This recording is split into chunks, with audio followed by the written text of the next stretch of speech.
우리 전정덕 의원님도 말씀이 계셨는데 우리 재범 내용 중에 폭염 관련된 내용이 그 4조 1항인가 보면 폭염 손해를 입으면 손해 입은 내용 중에 폭염 경보가 이루어지면 이후에 파동이나 일체 행위를 하지 못하도록 규정되어 있고 그게 이루어지면 재범 지급 못한다 이렇게 규정이 있어요. 그런데 금년 여름 같은 경우 폭염이 40일간 진행됐습니다. 그러면 그때 우리 농민들은 뭐 비닐하우스에서 손 놓고 있어야 된다 이런 얘기인데 이건 저는 맞지 않다고 봐요. 그래서 이 부분에 대해서는 근본적으로 검토를 하고 약관이 그렇게 돼 있으면 고쳐야 된다. 아셨죠? 보험 사업자하고 같이 그 내용은 하겠습니다. 근본적으로 점검해서 아니 폭염 진행되는데 폭염이 40일간 진행되는데 아무것도 하지 마라. 그리고 보험 처리 못 해주겠다 그러면 40일 동안 손 놓고 있어라 이런 얘기고 똑같은 거잖아요. 근본적으로 이게 문제가 있다. 제도상.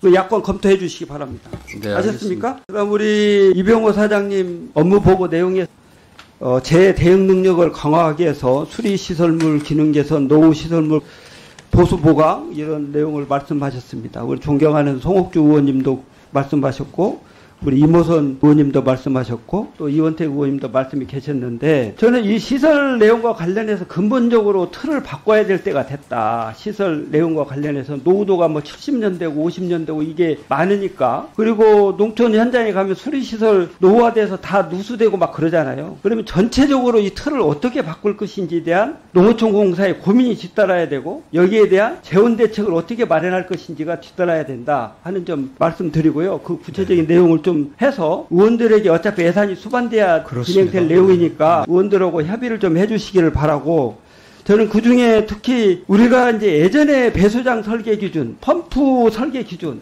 요 기준이 수도작을 기준으로 이제 해놨었어요. 그러다 보니까 우리가 벼가 24시간 이내에 30cm 이상은 잠기지 않도록 설계한다든지 또 물이 완전히 잠기지 않도록 설계한다 이 기준이 유지되고 있고 그런데 지금은 우리가 전략작물이든 대체작물이든 수도작을 다른 식으로 바꾸려고 하고 있지 않습니까? 그러면 거기에 맞는 펌핑의 설계 기준, 운영 기준 이게 뒤따라야 되는데 이 부분은 전혀 관심도 없고 표시도 안 되고 그래요. 그리고 기껏 뭐 바닷물 재배하는 내용이 침수 피해가 불가피하다 이런 내용에 표시되어 있는 게 전국에 한 530여 개 돼 있는 걸로 제가 확인을 하고 있어요. 그럼 전체적인 내용이 지금 기후변화에 따라서 우리가 작물을 재배하는 환경이 막 달라지고 있는데 이 달라지고 있는 내용에 걸맞게끔 우리 농어촌 공사도 대비를 하고 뒤따라줘야 되는데 전혀 못하고 있다. 인정하시죠? 아무튼 의원님 뭐 걱정하시는 건 충분히 공감합니다. 그래서 이제 이해하는 정도 수준에 머물러서는 안 되고 구체적인 대응들을 어떻게 대응해 나갈 것인지 그리고 뭐 예산적인 제약 때문에 한꺼번에 못한다 하더라도 그 시도들을 지속적으로 하면서 중요 지점에 또는 대체작물, 전략작물이 주로 재배되는 지역에는 우선적으로 한다든지 이런 노력이 뒤따라야 농민들이 그래도 우리 기후변화에 대응해 나갈 수 있지 않겠냐 이런 생각이 듭니다. 동의하십니까? 네, 동의합니다. 그리고 국회가 2022년도에 농업생산기반 종합정비계획을 10년 단위로 수립하도록 의무화했습니다.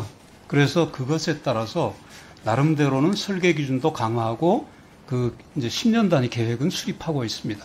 네. 저도 그 부분 역점을 두어서 좀 제대로 해주시기를 바라고요. 심화하도록 하겠습니다. 그다음에 자료로 좀 그 관련되는 내용들은 자료로 좀 제출을 해주셔서 의원님들이 공유하고 뭐 예산 문제나 이런 내용은 좀 대책을 강구할 수 있도록 좀 해주시기 바랍니다. 보고드리도록 하겠습니다.